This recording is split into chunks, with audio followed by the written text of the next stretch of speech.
In ImmunoLand, multiple views allow visualization of microarray data. After searching for a gene such as SERPINB7, these views can be used under the Select View group under the Expression category. Select Expression Intensity Project View. We will focus first on the project GSE14580, a microarray study that detected significant upregulation of SERPINB7 in ulcerative colitis samples. Click on the project name filter, then type in the project name.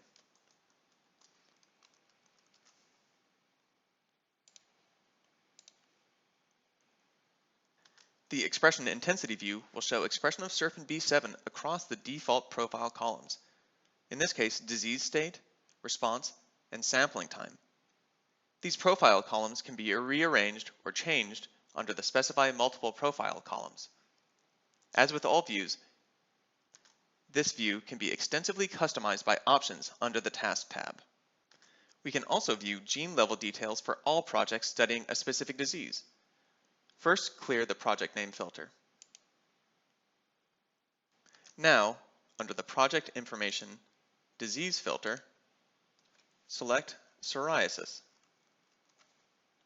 Hold down Shift to select multiple values. One chart will be displayed for each microarray project passing the filters. You can filter these projects by project contributors.